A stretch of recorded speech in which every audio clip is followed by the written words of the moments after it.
22 अप्रैल 2025 को जम्मू कश्मीर के शांतिप्रिय पहलगाम में हुआ और पूरे देश को हिलाकर रख दिया। इस आतंकी वारदात में 26 बेकसूर लोग, ज्यादातर हिंदू पर्यटक, अपनी जान गंवा बैठे, जिसमें एक स्थानीय गाइड और 2 विदेशी नागरिक भी शामिल हैं। द रेसिस्टेंस फ्रंट, जो लश्कर-ए-तैयबा का एक छद्म संगठन माना जाता है, ने इसकी जिम्मेदारी ली है और भारत ने साफ साफ पाकिस्तान पर उंगली उठाई है। तो आइए इस घटना के पीछे की साजिश, भारत पर पड़ने वाले प्रभाव, दोनों देशों के कदम, चीन की भूमिका, इसके कारण और मंशा, साथ ही संभावित परिणामों को एक एक कर समझते हैं। पहलगाम का यह हमला उस वक्त हुआ जब सैकड़ों पर्यटक बैसरण घाटी में रात का लुत्फ उठा रहे थे। खबरों के मुताबिक 6 से 10 आतंकियों ने हेलमेट माउंटेड कैमरों से पूरी घटना को रिकॉर्ड करते हुए AK-47 और M4 राइफल से गोलियां चलाईं। उन्होंने पीड़ितों से इस्लामिक वर्स पढ़ने को कहा और जो नहीं पढ़ सके उन्हें मौत के घाट उतार दिया। जांच में पता चला है कि मुख्य संदिग्ध अदिल अहमद थोकर, जो 6 साल पहले पाकिस्तान गया था, ने वहां ट्रेनिंग लेकर इस हमले को अंजाम दिया। खुफिया सूत्रों के अनुसार 3 पाकिस्तानी और एक स्थानीय आतंकी इसमें शामिल थे और इनका डिजिटल ट्रेल कराची और मुजफ्फराबाद तक जाता है। इस हमले का भारत पर गहरा असर पड़ा है।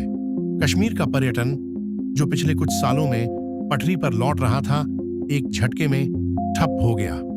57 में से 48 पर्यटक स्थल बंद हो गए हैं और 500 करोड़ रुपए से ज्यादा का आर्थिक नुकसान होने का अनुमान है।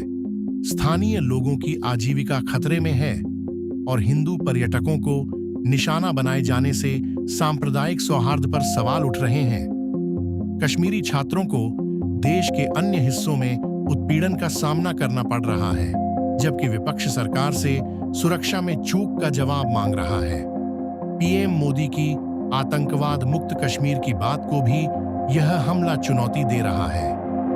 भारत ने इस हमले के बाद तुरंत कदम उठाए। सरकार ने 1960 की सिंधु जल संधि को निलंबित कर दिया, जो पाकिस्तान को 80% पानी देती थी, और अटारी वाघा बॉर्डर बंद कर दिया। 16 पाकिस्तानी यूट्यूब चैनलों पर प्रतिबंध लगा जो भड़काऊ सामग्री फैला रहे थे और पाकिस्तानी सैन्य राजनयिकों को निष्कासित कर दिया गया।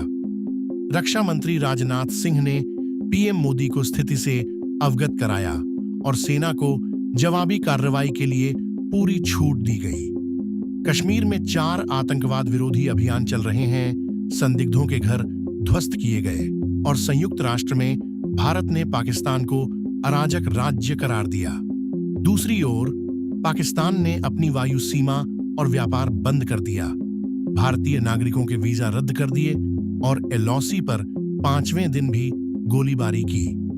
पीएम शहबाज शरीफ ने तटस्थ जांच की पेशकश की, लेकिन भारत ने इसे खारिज कर दिया। अब सवाल उठता है कि चीन की इसमें क्या भूमिका है। चीन और पाकिस्तान के बीच CPEC के जरिए गहरा रिश्ता है और भारत का सिंधु जल संधि निलंबन चीन के लिए चिंता का विषय हो सकता है।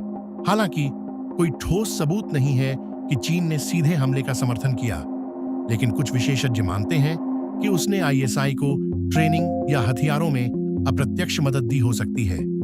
चीन का मकसद भारत को कमजोर करके हिंद प्रशांत में अपनी स्थिति मजबूत करना हो सकता है, जहां क्वाड उसकी चुनौती है। अभी तक चीन ने इस मुद्दे पर चुप्पी साध रखी है, जो उसके रणनीतिक संयम को दिखाता है। तो आखिर इस हमले के पीछे कारण और मंशा क्या है? पाकिस्तान का इरादा कश्मीर में पर्यटन और शांति को निशाना बनाकर भारत को उकसाना हो सकता है। ISI की पुरानी रणनीति आतंक के जरिए अस्थिरता फैलाना इसके पीछे दिखती है। ख्वाजा आसिफ के बयान, जिसमें उन्होंने माना कि पाकिस्तान 30 साल से USA के लिए गंदा काम करता रहा है, इस साजिश को और गहरा बनाते हैं। अगर चीन शामिल है तो उसका मकसद भारत को 2 मोर्चों, पाकिस्तान और LAC पर लड़ने के लिए मजबूर करना हो सकता है। TRF का दावा है कि यह जनसांख्यिकीय बदलाव के खिलाफ था, जो धार्मिक उन्माद और प्रचार का हिस्सा हो सकता है। अब बात करते हैं संभावित परिणामों की।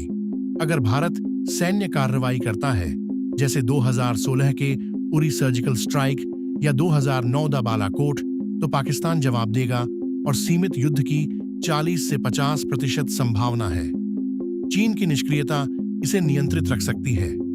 सिंधु जल संधि निलंबन से पाकिस्तान की अर्थव्यवस्था, जो पहले से 130 अरब डॉलर के कर्ज में डूबी है, पर दबाव बढ़ेगा, लेकिन भारत का निर्यात भी प्रभावित हो सकता है।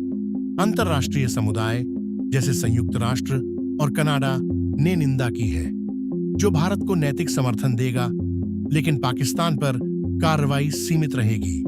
लंबे समय में अगर युद्ध टलता है तो भारत पाक रिश्ते और खराब होंगे, आतंकवाद बढ़ेगा और चीन का प्रभाव एलएसी पर बढ़ सकता है। पहलगाम हमला एक सुनियोजित आतंकी कृत्य है, जिसमें पाकिस्तान का हाथ साफ दिखता है और चीन की अप्रत्यक्ष भूमिका संदेहास्पद है।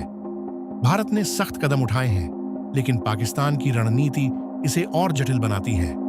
इसका असर कश्मीर की शांति, भारत की अर्थव्यवस्था और क्षेत्रीय स्थिरता पर लंबे समय तक रहेगा। नतीजा क्या होगा? यह भारत की सैन्य प्रतिक्रिया, चीन के रुख और अंतर्राष्ट्रीय समुदाय की भूमिका पर निर्भर करेगा। क्या यह तनाव शांत होगा या युद्ध का रूप लेगा? ये समय ही बताएगा। आपका क्या ख्याल है? कृपया हमें बताएं।